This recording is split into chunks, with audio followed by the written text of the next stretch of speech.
Dia didatangi oleh sosok perempuan. Dia ketawa terus-terusan ke arah Brozan. Ketawanya khas nenek-nenek.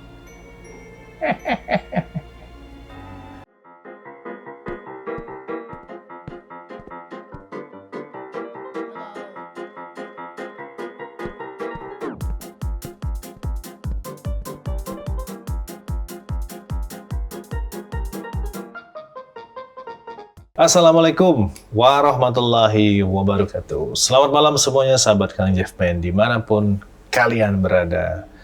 Seperti biasa ketemu lagi bersama saya Kang Jeffman di Stand Up Mystery. Nah, teman-teman, ada satu cerita terkait aktivitas yang baru-baru saja saya lakukan bersama teman sekaligus sahabat saya juga yang berasal dari negeri jiran. Nah, ini sebuah cerita yang menurut saya horor juga nih, karena tepatnya di minggu kemarin. Jadi ada teman saya bernama Faizan atau di sana dikenal dengan Brozan. Beliau ini berasal dari Singapura dan memang asli orang Singapura. Seorang content creator, tapi khusus di live streamer atau live streaming ya. Dia ini orangnya live streamer, betul ya? Live streamer ya. Nah, saking penasarannya beliau ini, dia ingin melakukan penelusuran secara live di TikTok langsung di Bandung.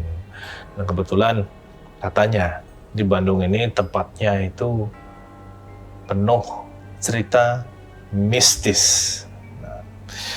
Akhirnya saya merespon sangat-sangat positif terkait rencana ini ya, karena dengan kehadiran Brozan channel ini bisa memberikan cerita yang baru, cerita yang horor ke publik Singapura dan Malaysia, karena Brozan ini termasuk content creator yang cukup famous di Singapura dan juga Malaysia. Nah, fanbase dia cukup besar di sana dan memang terkenal sebagai content creator yang berani melakukan penelusuran sendirian. Wah, gitu. Nah, akhirnya tiba tuh waktunya.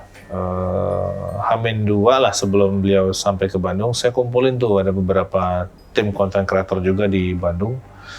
Ada 2 tim content creator di Bandung yang memang spesialis YouTube. Itu saya ajak bergabung dalam kolaborasi ini. Jadi saya sebagai orang yang mempersatukan lah istilahnya ya, tim Brozan dan tim content creator ini dijadikan satu dalam bentuk satu kolaborasi penelusuran kultur Jawa Barat ya sama kultur Melayu menjadi satu di situ. Brozan ini membawa 1 orang, jadi totalnya mereka berdua, dan dengan perlengkapan yang memang biasa mereka lakukan setiap melakukan penelusuran. Akhirnya kita pilih lah itu yang namanya, wih keren nih, kapan ya kayak gini ya.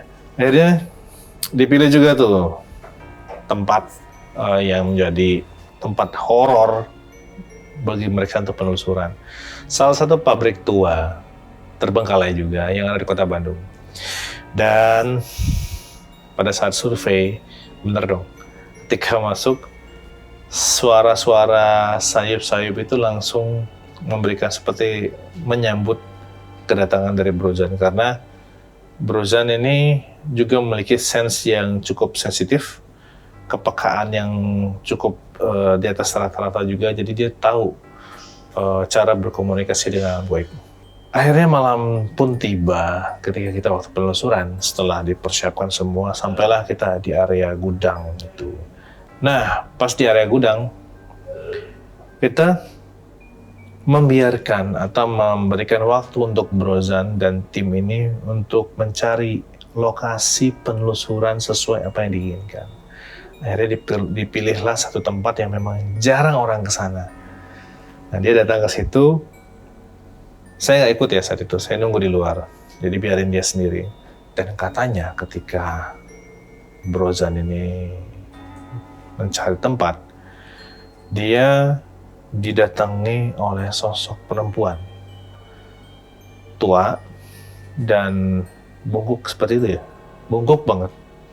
Dan tulang punggungnya itu benar-benar turun bawah, bungkuk banget, rambutnya putih semua dan giginya itu memang apa, tebal-tebal kayak gitu ya, tebal gitu ya, tebal. Saya nggak tahu wujudnya kok bisa aneh seperti itu.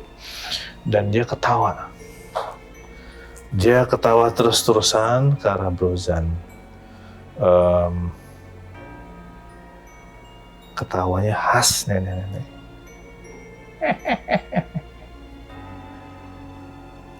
Itu tapi panjang ya. Dengan kepala dia yang gerak-gerak ketawa sambil ngelihat ke arah Brozan. Terus dia ngelihat ke arah Brozan. Akhirnya Brozan keluar sambil mukanya agak pucat, itu dia ngobrol ke saya. Wah, Kang, gila nih tempatnya, Kang. Ini ekstrim betul. Saya di sana belum dapat tempat seperti ini. Ini nggak apa-apa, Kang. Akhirnya ya nggak apa-apa, Kang, saya bilang. Ini sebuah challenge buat Brozan Channel dan juga untuk konten kreator yang kolaps malam hari itu ya.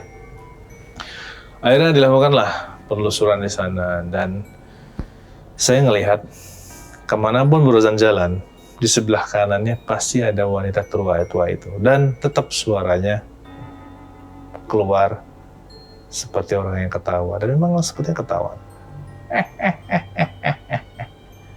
Terus saja ketawa seperti itu. Brozan kayaknya tahu, cuman dia nggak mau terlalu memikirkan hal itu ya.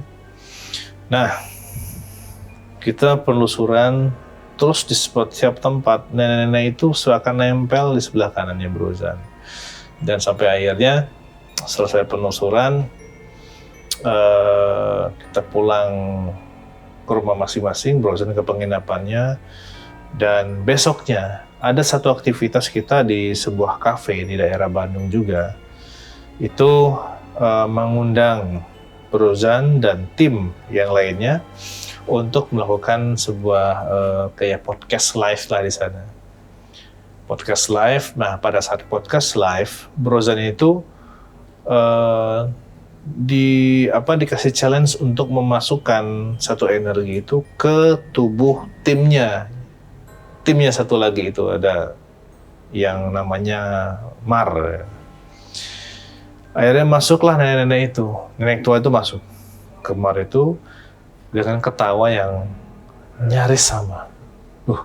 Tangan saya langsung kayak ada yang, tuh lihat ini uratnya langsung timbul nih. Kayak ada yang tekan nih. Ada yang ngerasa sesuatu nggak di sini? Merinding kah? Ya kayak ada yang tekan nih. Berbeda nih. Ada di sini ya sosoknya. Nah, terus setelah masuk di tubuh Bro Mar ini dan dikeluarkan kembali oleh Brozan ya, sosok tersebut. Nah, pas Brozan ini pulang ke hotel, mereka berdua dikagetkan ada satu sosok perempuan tua tepat di depan pintu kamar hotel mereka, tempat mereka nginap. Dan itu bikin kaget mereka. Akhirnya dengan bingung ya cara untuk biar biar tidak takut gitu ya. Akhirnya mereka cepat-cepat tidur, tapi tidak bisa tidur juga. Keesokan harinya saya melihat, kan ketemu tuh sama saya, pucat semua muka mereka. Brozan juga pucat dan perutnya mual-mual terus. Nah, saya ngelihat ada satu kepala di perutnya itu, kayak seperti ada yang keluar terus masuk lagi. Ya, ini kepala wanita tua itu. Dan akhirnya di tempat wisata dilakukan pembersihan untuk Brozan. Jadi saya bantu membersihkan lah ya istilahnya, saya bantu membersihkan dan alhamdulillah terasa sedikit ada perubahannya dari Brozan ini.